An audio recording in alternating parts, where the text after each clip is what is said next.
अस्सलाम वालेकुम नाजरीन, प्रोग्राम पब्लिक की आवाज़ के साथ मैं हूं आपका मेज़बान नासिर हाशमी। नाजरीन, आज के प्रोग्राम में हम बात करेंगे अद्वियात की बढ़ती हुई कीमतों पर।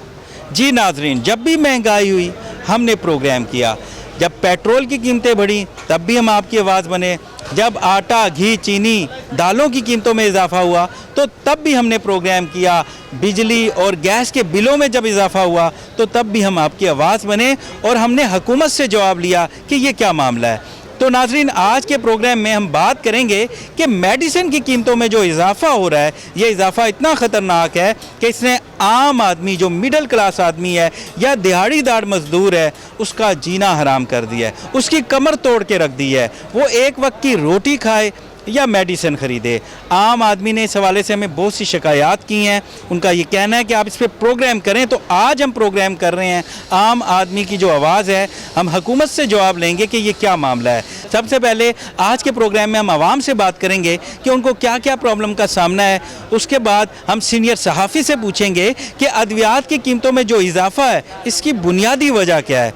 और फिर हुकूमत से जवाब लेंगे कि आखिर हुकूमत कहाँ है, क्यों कोई चेक एंड बैलेंस नहीं है, क्यों रोकथाम नहीं हो रही, ये क्यों मामला रुक नहीं रहा, अवाम कहाँ जाए, आम गरीब आदमी कहाँ जाए, वो क्या करे। इस वक्त फाकों पर बात आ चुकी है और आम आदमी के हालात बहुत बुरे हैं। तो नाजरीन, सबसे पहले हम आवाम से बात करेंगे, आम इलाकों में, सेक्टर्स में जाएंगे। हमारे साथ ही रहिए, आइए हम आवाम से बात करते हैं। नाज़रीन, इस वक्त मैं अपारा मार्केट में मौजूद हूँ। एक दुकानदार भाई मेरे साथ हैं, एक आम आदमी, एक गरीब आदमी जो मेहनत करके रोज़ी कमाता है। इनसे बात करते हैं। अस्सलाम वालेकुम। वालेकुम सलाम। क्या नाम है आप? अब्दुल गफ़ार। गफ़ार साहब, रोज़ाना कितने पैसे कमाते हैं? 700-800। 700-800। तो ये बताएं कि मेडिसिन सस्ती है, महंगी है, हालात कैसे चल रहे हैं, ये बताएं।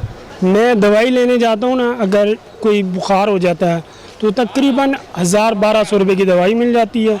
उस 1000-1200 रुपये कमाने वाला टोटल 700-800, उसमें जो बाकी वो किससे ले, क्योंकि हमारा डेली का जो निज़ाम है वो डेली पे है। क्योंकि तो जो कमाते हैं वो तो इसमें भी गुजारा नहीं होता होगा। मुश्किल है, बहुत ज़्यादा मुश्किल है, क्योंकि डेली वाला बंदा जो है ना, डेली दिहाड़ लगाने वाला, वो अगर बीमार हो जाए ना 4 दिन, तो वो 4 महीने पीछे चला जाता है। अब कर्जों में चला जाता है, वो कैसे उसको पूरा करे। बात है, वो 2-3 हज़ार किसी से उधारा लेगा तब उसका निज़ाम चलेगा, क्योंकि आटा, चीनी वगैरह ये तो दूर की बातें, पहले तो दवाई पे कंट्रोल करें। जो चीज़ एक 10 रुपये की मिलती थी, आज 30 रुपये 35 रुपये की मिल रही है इस बाज़ार में। मेडिकल स्टोर पे चले जाओ तो वो कहते हैं जी हुकूमत ने महंगाई कर दी है तो इसलिए हम महंगी बेच रहे हैं। लिहाजा जो चेक एंड बैलेंस रखने वाले लोग हैं वो बिल्कुल इदारों में बैठे हुए हैं, वो किक पैसे लेके, इंतजामिया नज़र नहीं आ रही। इंतजामिया के जो हालात हैं वो बिल्कुल नहीं है, और हुकूमत जो है वो तो हमारी कठपुतली नज़र आ रही है, आवाम को मायूस किया हुआ है। ये जो तब्दीली का नारा लगाते थे, हम तब्दीली लेके आएंगे, ये तब्दीली बिल्कुल नहीं। लोगों के घरों में खाली पतीलियाँ आ चुकी हैं, ना बच्चों के लिए दूध है, ना उनकी खुराक मैसर हो रही है, ताकि अवाम जो है ना वो चीज़ जो चाहती है वो उनको नहीं मिल रही। तो आप क्या हुकूमत को क्या मैसेज देते हैं, इमरान खान साहब को क्या मुतालबा करते हैं? हमने इमरान खान को क्या मैसेज देना, हमने अपने पाकिस्तानी इदारों, जो कौमी इदारे हैं, जो तनख्वाहें लेते हैं आवाम की जेबों से, जो घरों में बैठ जाते हैं, इदारों में बैठ जाते हैं, गप्पे लगाते हैं, मोबाइलों में गुम हो जाते हैं, जो आवाम को ज़रूरत है, जो यह है सब्ज़ी लेने चले जाओ उस पर कंट्रोल नहीं है, कोई और चीज़ लेने चलो वो भी नहीं है, क्योंकि चेक एंड बैलेंस नहीं। चेक एंड बैलेंस वाले लोग जो है ना वो बैठे हुए हैं दफ्तरों में या घरों में चले जाते हैं, या छुट्टियां लेकर लंबी छुट्टी चले जाते हैं कि हम जी घर जा रहे हैं। तो ठीक है, पब्लिक की डिमांड है कौमी इदारों से, जो हुकूमतें तो आती जाती रहती हैं, कल एक आई या दूसरी आई या तीसरी आई, जो हमारे इदारे हैं, मुल्की इदारे हैं, जो हमारी कौम का तहफ़्फ़ुज़ करने के लिए तनख्वाहें लेते हैं, वो बिल्कुल। आप ये कहना चाह रहे हैं कि जो इंतज़ामिया है, मैनेजमेंट है, जो इदारे हैं, वो काम नहीं कर रहे। बिल्कुल। इस चैनल के तवक्कुत से ये कहता हूँ कि एक आम जो गोली हम इस्तेमाल करते हैं डिस्प्रिन, इसको छोड़ दें आप। अगर कोई बंदा बहुत ज़्यादा सीरियस है, जिसकी जो हम जान बचाने वाली मेडिसिन है, उसको तो ख़रीदना नामुमकिन हो गया है, और ये टोटली इम्पोर्टेड आ रही हैं और बहुत ज़्यादा महंगी है। या तो हम बिजली के बिल दें, या गैस के बिल दें, या पेट्रोल डालें अपनी गाड़ियों में। अभी हम कहाँ जाएं, ये सोचना चाहिए इस हुकूमत को। मेडिसिन पे हम आज प्रोग्राम कर रहे हैं, तो मेडिसिन के रेट कैसे हैं, कम है, ज़्यादा है, हालात क्या हैं? कम तो बिल्कुल भी नहीं है। और आपने देखा है कि अब जैसे कोरोना फैला है तो उसकी वजह से मेडिसिन एक ऐसी ज़रूरत बन गई है, जैसे हम रोटी खा रहे हैं तो हमारी नीड है इस वक्त मेडिसिन, लेकिन मेडिसिन इतनी महंगी हो गई हैं जिसके कोई हद नहीं, कि मेरे ख्याल में हम जैसे जो एवरेज फैमिली है हमारे लिए मुश्किल है कि मेडिसिन ख़रीदना। हम सोच के जाते हैं मेडिसिन की दुकान पे कि भाई अब ये दवाई लेनी है, अच्छा ये ले लेते हैं, ये छोड़ देते हैं। सिलेक्शन करनी पड़ती है। जी बिल्कुल, एक सिलेक्शन करनी पड़ती है। तो हम गरीब के बारे में सोचते हैं, जैसे हमारे घर जो काम वाली आती है, जब मैं उसके बारे में सोचती हूँ तो मुझे इतनी तकलीफ़ होती है कि अगर इसके घर में कोई बीमारी होगी या कुछ होगा, हम मैनेज नहीं कर रहे तो ये कैसे गुजारा कर रहे होंगे। तो मेरी रिक्वेस्ट है अपने प्राइम मिनिस्टर साहब से, हमने बड़ी जिसे कहते हैं ना जोश और जज्बे के साथ उनको हम लाए हैं कि नया ब्लड आएगा तो कुछ नया करेगा, लेकिन नया नहीं हो रहा कुछ भी। तो कम से कम जो हमारी मुश्किलात है, इस तरह की मुश्किलात है, उनको हल करें। और हमें उम्मीद थी कि वो करेंगे क्योंकि उन्होंने स्टार्ट ही शौकत खानम से किया था, तो इसलिए हमें ख्याल था कि एटलीस्ट गरीब को दवाई सस्ती, अगर मुफ्त नहीं तो सस्ती कम से कम इस मुल्क में ज़रूर मिलेगी।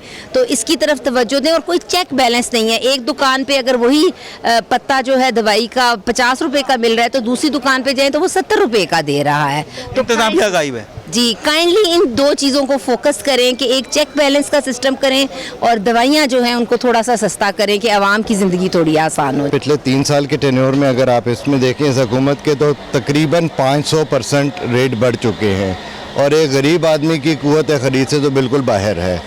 आप अगर सरकारी हॉस्पिटल में जाते हैं तो बहुत हुआ तो पेन किलर, एक इंजेक्शन या कोई ड्रिप या कोई गोलियों का पता, उसके अलावा कोई अच्छी दवाई वहाँ पे नहीं मिलती। यानी कोई महंगी दवाई है या कॉस्टली वो नहीं मिलेगी। जी बिल्कुल, कॉस्टली दवाई तो कुछ भी नहीं मिलती। और अगर किसी का खुदा ना खासा कोई एक्सीडेंट या कोई सर्जिकल केस है तो सब कुछ बाहर से मंगवा रहे हैं।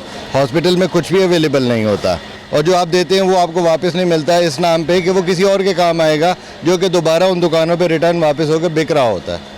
मेडिसिन लेने आए आप। जी मेडिसिन लेने के लिए आया। तो मेडिसिन के रेट क्या है, मुनासिब हैं या इजाफा हो गया है, क्या हालात क्या हैं। बहुत ज़्यादा इजाफा हो गया है, बहुत ही ज़्यादा इजाफा, तकरीबन 200 से 300% हम अगर रफली एस्टिमेट करें तो बहुत ज़्यादा इजाफा हुआ है जो आवाम की पहुंच से बहुत दूर है। एक आदमी जो है जो 20 से 30 हज़ार रुपये कमा रहा है, या जो एक मजदूर है जो 500 रुपये की दिहाड़ी पे काम करता है, हाउ ही कैन मैनेज, वो खाएगा या मेडिसिन लेगा। अगर बीमार होता है तो फिर पेंडेमिक के हालात के अंदर हर दूसरा आदमी बीमार है, तो इसमें मेडिसिन की इतनी प्राइसेस होना एक आम आवाम के लिए ख़ुदकुशी के मतरादफ है।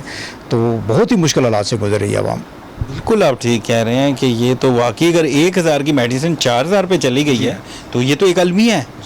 तो फिर आम आदमी कहाँ जाएगा। सर आम आदमी क्या करे, रोटी खाए या मेडिसिन ले। बीमारी तो हर घर में है और जिस तरह के हालात इस वक्त पेंडेमिक के चल रहे हैं, घर के अंदर हर घर के अंदर 1-2 बंदे बीमार हैं, तो मेडिसिन तो लेनी है। और वो जो मेडिसिन हैं, अगर आप कोई अच्छी मेडिसिन लेते हैं तो वो it cost around about 3,000 to 4,000 rupees एक वक्त की, यानी कि 2 दिन की डोज अगर आप लेते हैं तो 4,000 रुपीज़ में आती है।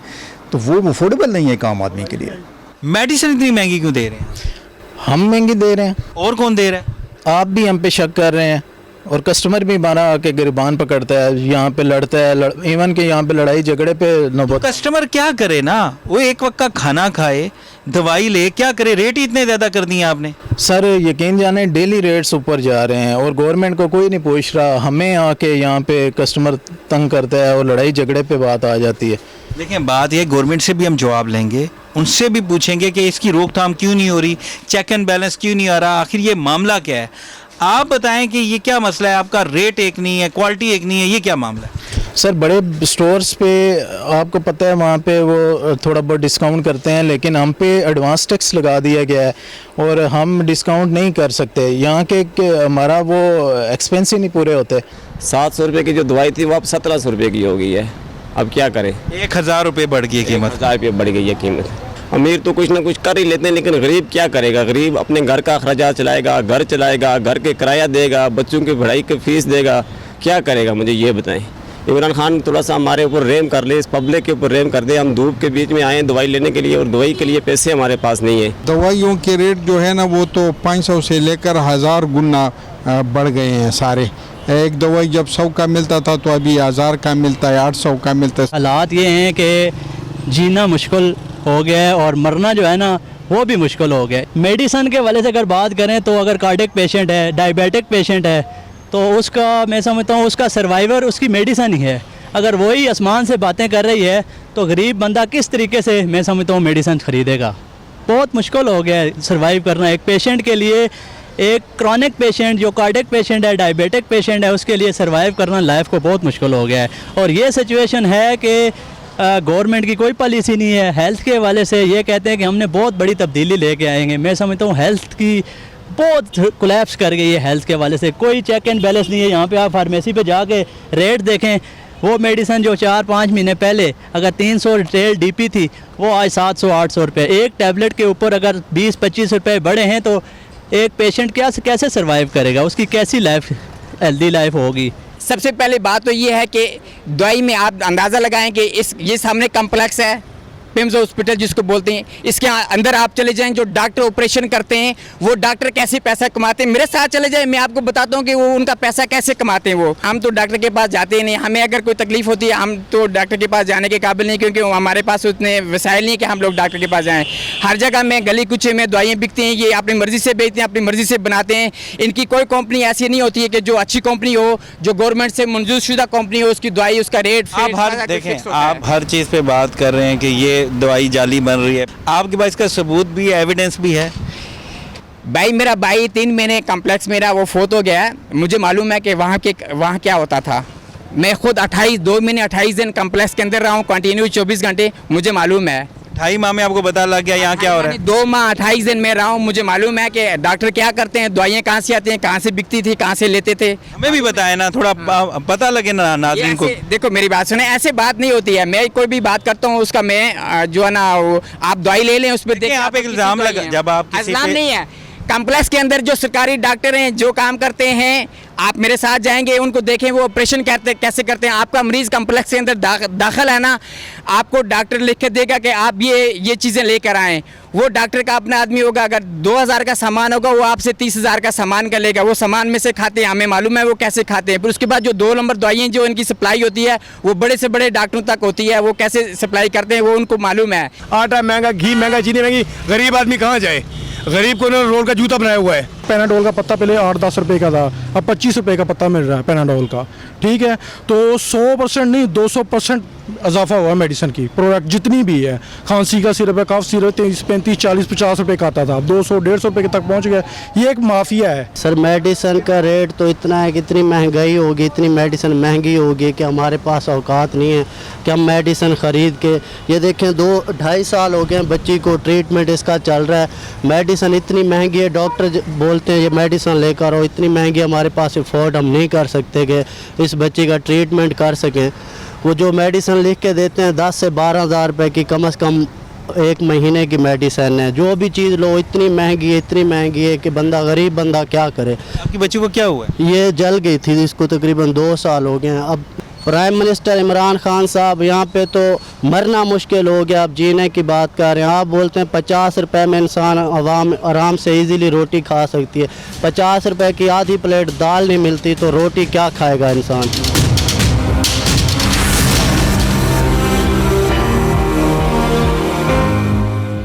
वेलकम बैक नाजरीन, इस वक्त हमारे साथ नदीम चौधरी साहब मौजूद हैं, सीनियर सहाफ़ी हैं, हेल्थ इनकी बीट है और हेल्थ के हवाले से बड़ी गहरी नज़र रखते हैं। उनसे गुफ्तगू का आगाज़ करते हैं। अस्सलाम वालेकुम। वालेकुम अस्सलाम जी, कैसे हैं आप? अल्हम्दुलिल्लाह।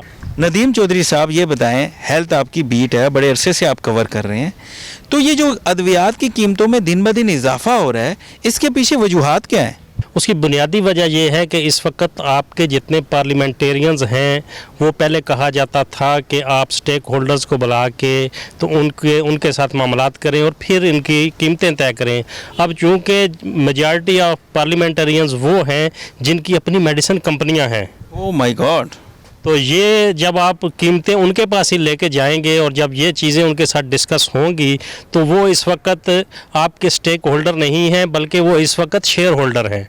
तो वो पार्लियामेंटेरियन जो शेयर होल्डर हैं वो कभी भी नहीं चाहेंगे कि आपकी कीमतें कम हों।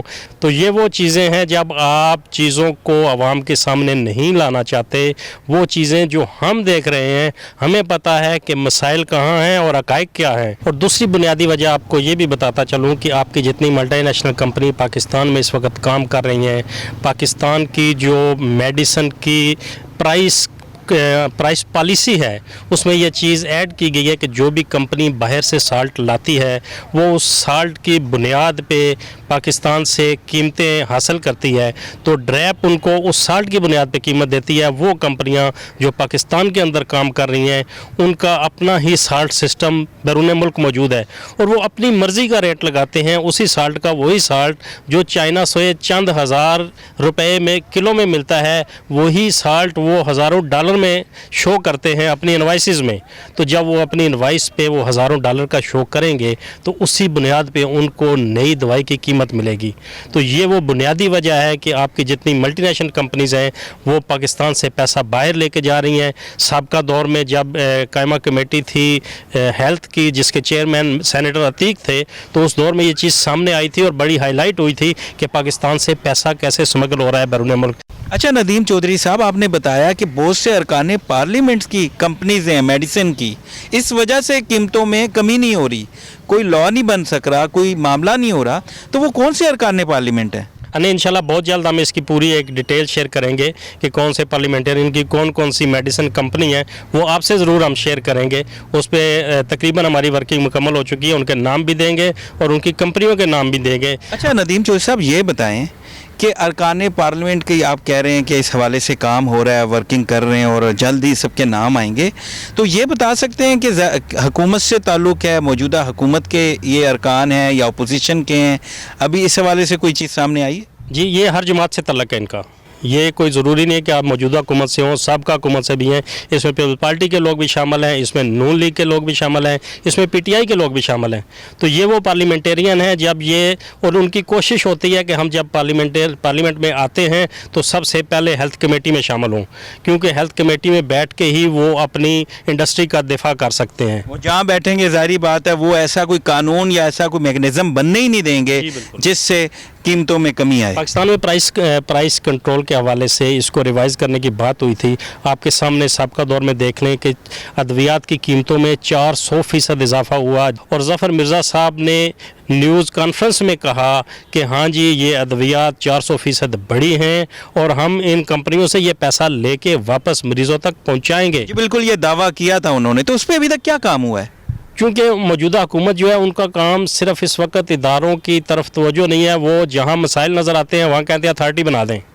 तो अब उनका वो भी इस चक्कर में है कि ड्रग रेगुलेटरी अथॉरिटी जो है उसको किसी और तरीके से कोई नई अथॉरिटी बना दी जाए, क्योंकि उनसे मामलात हल नहीं हो रहे, वो चीज़ों को सेटल नहीं करते। जो पहले से इदारे मौजूद हैं उनकी खामियां दूर करने की कोशिश नहीं करते और वो कहते हैं नई अथॉरिटी बना दे। तो ये बुनियादी वजह ये है कि इस वक्त किसी की भी तवज्जो इस तरफ नहीं है। आप कहते हैं कि डॉलर का रेट बढ़ गया है, तो डॉलर का रेट जब बढ़ता है तो वो साल बाद आपने रिवाइज़ करनी होती हैं कंपनियों की कीमतें, लेकिन उसके बावजूद हर 6 माह बाद, हर 1 साल के बाद आपने जो हार्डशिप कोटा रखा हुआ है, हार्डशिप कोटे के तहत उन अद्वियात की कीमतें बढ़ जाती हैं। मौजूदा हुकूमत के दौर में इस वक्त तक 4 मरतबा अद्वियात की कीमतें बढ़ चुकी हैं। जब हमने ये सवाल किया था डॉक्टर ज़फ़र मिर्ज़ा से कि 400% कीमत बढ़ गई है, आप मान चुके हैं, तो इसको वापस क्यों नहीं लाए? लेकिन उन्होंने वो वापस लाने की बजाय इसके कि जो रूल रेगुलेशन थे, जो ऐसा जारी हुआ था, उसके मुताबिक उसकी कीमतें 20% बढ़नी थी, उन्होंने उसको 70% पे फिक्स कर दिया। 50% उन्होंने मज़ीद मार्जिन दे दिया मेडिसिन कंपनीज़ को, मतलब उसको मज़ीद लीगलाइज कर दिया। लेकिन आज तक वो 4% जो पैसा अरबों रुपया कंपनियों की जेब में गया, पाकिस्तानी अवाम की जेबों पे डाका डाला गया, वो पैसा आज तक वापस नहीं आया। ड्रैप की जानिब से एक नोटिफिकेशन जारी हुआ जिसमें डॉक्टर जो है वो उनको कहा गया, हिदायत की गई कि आपने फार्मूला लिखना है, कंपनी का नाम नहीं, लेकिन फिर भी कंपनी का नाम लिखा जाता है, फार्मूला नहीं। इसकी क्या वजह है? देखिए, इसकी बुनियादी वजह एक और जो हमारे मुशाहिदे में आई वो ये थी कि जब आपने फौरी तौर पे लिख दिया कि हर डॉक्टर जो है वो सिर्फ फार्मूला लिखेगा, वो मेडिसिन का नाम नहीं लिखेगा, वो कंपनी का नाम नहीं लिखेगा, लेकिन दूसरी तरफ जब आप कहते हैं कि हमने डॉक्टर्स की जो माफिया है उससे निकालना है मरीज़ को, लेकिन दूसरी तरफ आप जो मेडिकल स्टोर का मालिक है उसके वो भी माफिया बन गया है, उसकी तरफ आप मरीज़ को भेज रहे हैं। अब वहाँ जो मेडिकल स्टोर पर बैठा है वो उसकी मर्ज़ी होगी, जो मर्ज़ी दवाई मरीज़ को पकड़ा दे, क्योंकि मुल्क के 70% मेडिकल स्टोर्स पर आपके फार्मासिस्ट मौजूद नहीं हैं। जिस वक्त आपका फार्मासिस्ट मौजूद नहीं होगा तो उससे कैसे पता चलेगा कि ये फार्मूला मैंने कौन सी मेडिसिन देनी है। और ये सबसे बड़ा मसला मरीज़ के साथ होगा कि डॉक्टर ने जो फार्मूला लिख दिया है, जो मेडिकल स्टोर पर बैठा हुआ है वो तो मैट्रिक पास और मेजॉरिटी जो है अंडर मैट्रिक काम कर रही है, वहाँ पर फार्मासिस्ट मौजूद नहीं होता।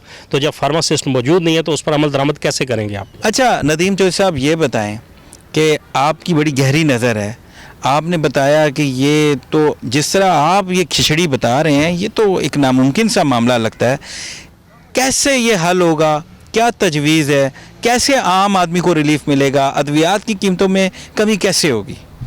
उसका बुनियादी नुक्ता वही है जो मैंने आपसे पहले अर्ज़ की है कि पाकिस्तान के अंदर ड्रग प्राइस पॉलिसी जो है उसको रिविज़िट करना होगा। जिस वक्त तक आप उस पॉलिसी को रिविज़िट नहीं करते, वो आप उसकी बुनियादी वजह एक और आपको बताता चलूँ कि साबका दौर में एक कमेटी मीटिंग में एक मेडिसिन की कीमत हमने दी उनको, वो उस वक्त जो साल्ट की कीमत आई थी उनको 200 रुपया दी गई थी फ़ी मेडिसिन कीमत, लेकिन वही साल्ट जब सस्ता हो गया तो उसकी कीमत 20 रुपये थी। अब ड्रैब के एक्ट में ऐसी कोई शिक मौजूद नहीं थी कि आप उस कीमत को कम कर सकते हैं। वो ड्रैब के जो ज़िम्मेदारान थे उन्होंने कमेटी को खुद बताया कि हमारे कानून में कोई शिक नहीं है कि हम कीमत कम कर सकें। अच्छा ये बताएं, खित्ते के जो बाकी ममालिक हैं वहाँ पे अद्वियात की कीमतें कितनी हैं और हमारे पाकिस्तान में, इनमें कब मवाजना आपने किया है कि हमारे यहाँ सस्ती हैं या उनके यहाँ सस्ती हैं? इस वक्त इंडिया में सबसे सस्ती अद्वियात हैं और बांग्लादेश में सस्ती अद्वियात हैं, हत्ता कि आपके अफ़गानिस्तान में अद्वियात सस्ती हैं। पाकिस्तान में क्यों महंगी हैं? पाकिस्तान में वो एक माफिया है जिसको आप देख लें कि उसमें पार्लियामेंटेरियन भी शामिल हैं, मेडिसिन कंपनियों के मालकान भी शामिल हैं। तो ये एक बहुत बड़ा माफिया है। उस माफिए को जिस वक्त तक आप नहीं तोड़ते, आप अद्वियात की कीमतें कम नहीं कर सकते। माफिया ने तो कमर ही तोड़ दी है। ये क्या चक्कर है? ये दवाई बाहर की है तो इसकी कीमत बहुत ज़्यादा है क्योंकि इसे बाहर से इम्पोर्ट किया है, और ये लोकल है तो ये ऐसे ही है। ये क्या मामला है? अच्छा देखिए, लोकल में भी वही चीज़ आ जाती है कि जब आप कभी स्टडी कर लें, जो गवर्नमेंट को मेडिसिन सप्लाई की जाती है उसमें जो उसकी रिटेल प्राइस है, उसकी सिरप की, उसकी गोली की, उस पर जो रिटेल प्राइस लिखी है वो 300 से 350 होगी, लेकिन जब वो होलसेल में सप्लाई करते हैं तो वही मेडिसिन 100 रुपये में सप्लाई होती है। तो ये बुनियादी वजह है पाकिस्तान के अंदर अद्वियात की कीमतों में इजाफे की कि ड्रैब का कोई ऐसी टीम मौजूद नहीं है, कोई ऐसा सिस्टम मौजूद नहीं है, कानून ही नहीं है, सिस्टम मौजूद नहीं है जो इन चीज़ों को चेक करे कि जो चेक एंड बैलेंस नहीं है। जो आप अद्वियात दे रहे हैं, जो आपने उस कंपनी को कीमत दी है, वो उस कीमत पर होलसेल में किस रेट पर फ़रोख्त कर रहा है। क्योंकि जो चीज़ आपने, जिस चीज़ की कीमत आपने 300 रुपये दी, वही चीज़ वो 70 रुपये में होलसेल में फ़रोख्त कर रहा है। तो इसकी बुनियादी वजह आप ये देखें कि जो चीज़ 70 रुपये की थी, आपने उसकी कीमत 300 रुपये फ़िक्स कर दी।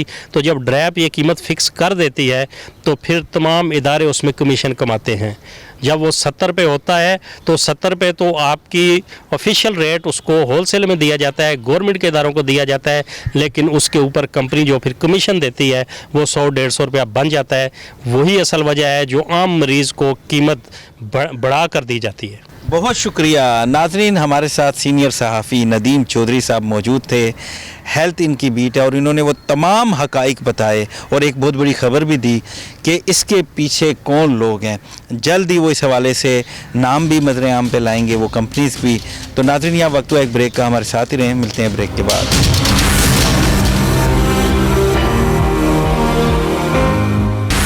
वेलकम बैक नाजरीन, इस वक्त मेरे साथ डॉक्टर नौशीन हामिद साहिबा मौजूद हैं, वजारत सेहत की पार्लिमानी सेक्रेटरी हैं। हम उससे बात करते हैं। अस्सलाम वालेकुम। जी वालेकुम अस्सलाम। कैसी हैं आप? अल्लाह का शुक्र जी, अल्हम्दुलिल्लाह।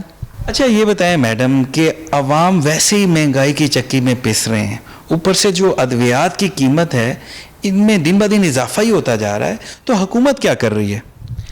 देखिए जी, सबसे पहले तो मैं ये आपको बताऊं कि दवाइयों की प्राइसेस एट रैंडम नहीं बढ़ती है।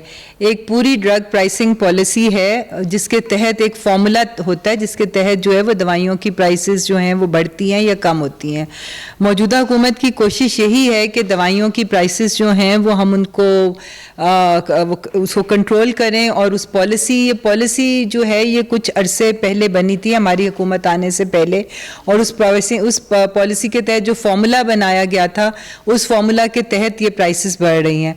तो एक तो हुकूमत उन चीज़ों को भी देख रही है कि उस फार्मूला में क्या रद्दोबदल हो सकता है। दूसरी बात यह कि हुकूमत कुछ इक़दामात ऐसे ले रही है कि जिसकी वजह से हमें उम्मीद है कि इंशाल्लाह जब वो इन प्लेस होंगे तो प्राइसेस में कमी होगी। उसमें सबसे पहले ये है कि जो जेनरिक ड्रग्स हैं, ज़ाहिर है जो इम्पोर्टेड ड्रग्स होते हैं उसकी प्राइसेस का फार्मूला और होता है, मगर जो मुल्क में बनते हैं, जो उसके जेनरिक ड्रग्स जो बनते हैं, तो उसकी प्रोडक्शन को बहुत ज़्यादा इनकरेज किया जा रहा है कि ज़्यादा से ज़्यादा जो हैं वो जेनरिक ड्रग्स बने, क्योंकि उसकी प्राइसेस जो है वो इम्पोर्टेड के मुकाबले में या जो ब्रांड होते हैं, जो मल्टीनेशनल ब्रांड्स होते हैं उसके मुकाबले में बहुत कम होती है। तो क्वालिटी जेनरिक ड्रग्स जो हैं उसकी मैन्युफैक्चर के लिए जो है वो इस वक्त हुकूमत बहुत ज़्यादा काम कर रही है और इसलिए प्रायोरिटी दी जा रही है कि ऐसी कंपनीज़ को रजिस्टर किया जाए और उनको फौरी तौर पे लाइसेंसेस जो हैं वो इशू किए जाएं ताकि ये कंपटीशन आए, जेनरिक ड्रग्स बने तो दवाइयों की प्राइसेस में ऑटोमेटिकली कमी आएगी। अच्छा मैडम, ये बताएं कि आलमी मंडी में तो अद्वियात की कीमतें कम होती जा रही हैं, जो आम रॉ मटेरियल है उसकी कीमत में भी कमी आई है, जान बचाने वाली अद्वियात की कीमत में भी कमी आई है और हमारे यहाँ कीमतें बढ़ती जा रही हैं। इस पे मैं आपके साथ पूरी तरह एग्री नहीं करूंगी। इस वक्त कोविड का ज़माना है और पूरी दुनिया में चीज़ों की प्राइसेस जो हैं वो बढ़ रही हैं, रॉ मटेरियल की प्राइसेस भी बढ़ रही हैं। उसमें मैं आपको एक मिसाल दे सकती हूँ कि पैरासीटामोल जो कि एक ऐसी दवाई है जो कि मैं समझती हूँ कि हर घर में इस्तेमाल होती है और बहुत बड़ी तादाद में इस्तेमाल होती है और इसका आम गरीब से गरीब घर के अंदर भी इसका बहुत ज़्यादा इस्तेमाल होता है।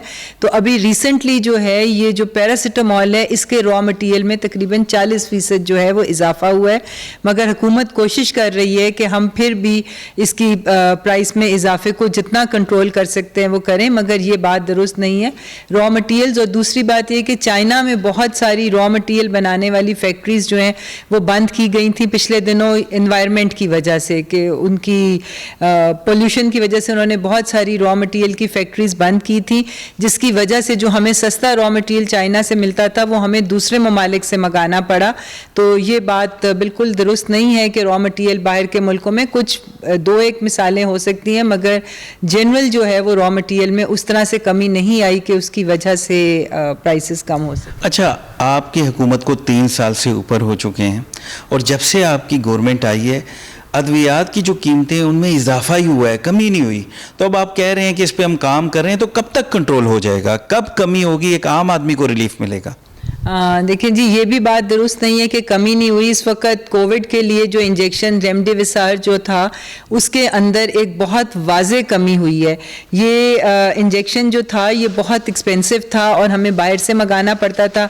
पाकिस्तान ने कोशिश करके इसको ख़ुद मैन्युफैक्चर पाकिस्तान में उसके लिए फ़ैसिलिटी दी कि ये ख़ुद यहाँ पर बनाया जाए और इसका मैं आपको ये बता दूँ कि इसकी 10,000 से जो है वो प्राइस जो है वो बहुत नीचे ला के 5,000 के करीब इसकी की गई है। तो ये रेमडेसिविर वो इंजेक्शन है जो कि आजकल कोविड के ज़माने में बहुत इस्तेमाल हो रहा है और इसकी कमी में तकरीबन 50% जो है कमी की गई है। इस तरह बहुत सारी और मेडिसिन भी हैं जिनकी लिस्ट शाया की गई थी जिनकी प्राइसेस में कमी की गई है। खुशाइन बात है, बिल्कुल एक अच्छी बात है, लेकिन आप देखें बहुत सी मेडिसिन है, कोई हार्ट पेशेंट है, कोई शुगर का पेशेंट है, जो नॉर्मल भी लोगों को प्रॉब्लम है, उसमें भी मेडिसिन अगर कोई 700 की थी वो 1000 की हो गई है, कोई 2000 की थी तो वो 4000 की हो गई है।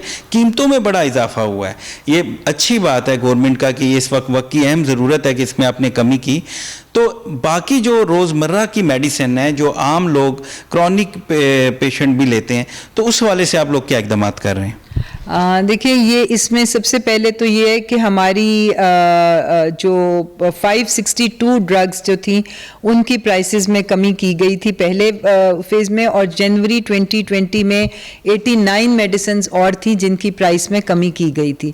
तो कमी भी हो रही है, मगर जो इजाफा होता है वो मैं आपको बताऊं कि हर साल जुलाई में एक CPI जो हमारा कंज्यूमर प्राइस इंडेक्स जो है वो उसका एक फ़िगर इशू किया जाता है। तो उसकी रोशनी में ये एक फॉर्मूला फार्मूला बना हुआ है और ये पिछली हुकूमतें बना के गई हुई हैं कि वो CPI जब इशू होता है जुलाई में तो उसके तहत जो है जितना CPI का रेशियो होता है उसके मुताबिक दवाइयों को भी इजाफा करने की इजाज़त दी जाती है।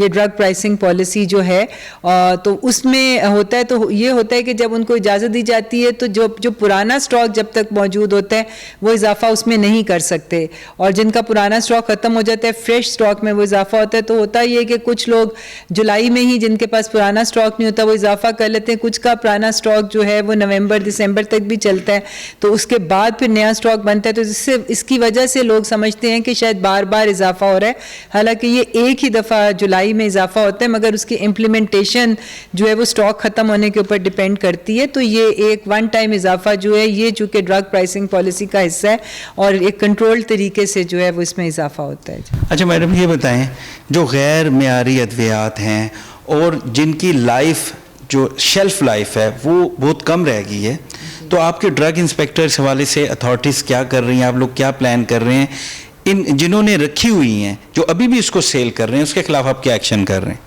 देखिए, सबसे पहले तो जो स्पूरियस ड्रग्स होती हैं इन दवाइयों के लिए बाकायदा छापे पड़ते हैं और ये दवाइयाँ जो हैं ये ड्रग टेस्टिंग लेबॉरेटरी में दफ्तन फवक्तन एट रैंडम छापे पड़ते हैं और ये जाती हैं, और अगर उसके अंदर वो दवाई में कोई मिलावट या जितनी उसकी परसेंटेज दवाई की होनी चाहिए उसका फॉर्मुलेशन में अगर उससे कम होती है, स्पूरियस ड्रग्स जिसे हम कहते हैं या सब स्टैंडर्ड ड्रग्स कहते हैं, तो उसके खिलाफ सख्त एक्शन होता है और फैक्ट्रीज़ को बंद भी सील भी किया जाता है इस एलिगेशन के ऊपर कि अगर उनकी सब स्टैंडर्ड दवाइयाँ जो अगर वो निकल आती हैं, और ये चेकिंग्स होती रहती हैं, छापे पड़ते हैं, एट रैंडम शेल्फ्स पे से दवाइयाँ उठाई जाती हैं और वो ड्रग टेस्टिंग लेबॉरेटरी ले जाके टेस्ट की जाती हैं। अच्छा ये बताएं कि मैडम ड्रैप ने नोटिफिकेशन किया कि जितने भी डॉक्टर्स हैं वो फार्मूला लिखेंगे, कंपनी का नाम नहीं, लेकिन अभी भी कंपनी का ही नाम लिखा जा रहा है, फार्मूला नहीं, तो हुकूमत इस हवाले से क्या एक्शन ले रही है? देखिए, ये अब एक नोटिफिकेशन हो गया है, इसकी इम्प्लीमेंटेशन के लिए भी इंशाल्लाह ताला मैकेनिज़्म जो है वो जल्द इन प्लेस हो जाएगा और जो लोग इसकी खिलाफ वर्जी करेंगे ज़ाहिर है उनके खिलाफ एक्शन होगा। अच्छा, आज भी हमने प्रोग्राम में पब्लिक से बात की और पब्लिक ये कहती है कि कोई भी सिरप है या मेडिसिन है उसमें गैर मेयारी मेडिसिन बहुत ज़्यादा हैं। अगर आप कोई एक भी सिरप लें तो उसकी 3-4 क्वालिटीज़ हैं। लोग कहते हैं सिर्फ चीनी को मिलाकर घोल के दे देते हैं, तो आप कोई चेक एंड बैलेंस कर रहे हैं, इस हवाले से क्या इक़दाम कर रहे हैं? देखिए जी, तमाम दवाइयाँ जो हैं वो चेक होती हैं बाकायदा, ड्रग टेस्टिंग लेबॉरेटरी है, पूरा टेस्टिंग का एक मेकनिज़म है, इनको अप्रूवल चाहिए होता है। अगर कोई स्पेसिफिक किसी के पास कोई कंप्लेंट है तो वो ज़रूर बताए, मगर ये वो दवाई है पैरासीटामोल जो कि मल्टीपल कंपनीज़ बना रही हैं, बहुत सारी कंपनीज़ ये बना रही हैं, तो अगर किसी के पास कोई स्पेसिफिक कंप्लेंट है तो ज़रूर बताए। मेकनिज़म मौजूद है, अगर कंप्लेंट होती है उसके ऊपर चेकिंग भी होती है, छापे भी पड़ते हैं और मैं समझती हूँ कि कई सौ की तादाद में जो है छापों के बाद इस किस्म की दवाइयाँ पकड़ी भी जाती हैं, उनको फाइन्स भी होते हैं, उनके ऊपर पेनल्टीज़ भी लगती हैं। पर अगर कोई स्पेसिफिक केस आपके पास आए तो वो ज़रूर हमें बताएं। आप ये रोज़ाना की बुनियाद पे चेकिंग करते हैं या किस तरह फॉलो अप भी कर रहे हैं आप लोग? देखिए जी, ड्रग इंस्पेक्टर्स जो होते हैं उनका काम ही ये है कि वो फील्ड में मौजूद रहें, वो मुख्तलिफ दुकानों पे जाते रहते हैं, वो वहाँ पे एट रैंडम जैसे मैंने आपको बताया शेल्फ पे से दवाइयाँ उठाते हैं, उसकी चेकिंग करवाते हैं, लैब में जाती है, वो सैंपल्स लेके जाते हैं, चेक करते हैं, और अगर कहीं पर भी आपको ऐसी दवाई नज़र आती है जो सब स्टैंडर्ड है या स्पूरियस ड्रग के ज़िम्मे में आती है तो फिर वो सील हो जाती है। अच्छा ये बताएं कि आखिर में अवाम को आप खुशखबरी कब दे रहे हैं, अद्वियात की कीमतों में कमी कब आएगी? देखिए जी, ये तो एक ऑनगोइंग प्रोसेस है, साथ साथ जो एसेंशियल ड्रग्स हैं उनकी दवाइयों में कमी भी हो रही है। आपके सामने हेपेटाइटिस सी की जो दवाई बनी थी जो कि हमारे मुल्क का एक बहुत बड़ा इशू है, वो कहाँ वो 25-30 हज़ार से शुरू हुई थी, आज वो 4-5 हज़ार में वो पूरा कोर्स आपको मिल जाता है। इसी तरह और भी बहुत सारी दवाइयाँ हैं जिनकी प्राइसेस कम हो रही है, जहाँ पे गुंजाइश बनती है हुकूमत फौरी तौर पे प्राइसेस को कम करती है और ऐसी पॉलिसीज़ भी बन रही हैं कि दवाइयों की प्राइसेस कम हो इंशाअल्लाह। बहुत शुक्रिया नाज़रीन, गुफ्तगू सुनी आपने डॉक्टर नौशीन हामिद साहिबा की। हमने उनसे वो तमाम सवालात किए जो आवाम की शिकायत थी।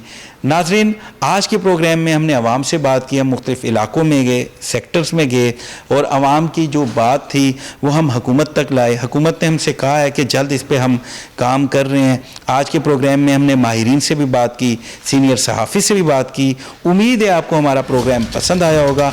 अपने मेज़बान नासिर हाशमी को इजाज़त दीजिए, अगले हफ्ते फिर मुलाकात होगी।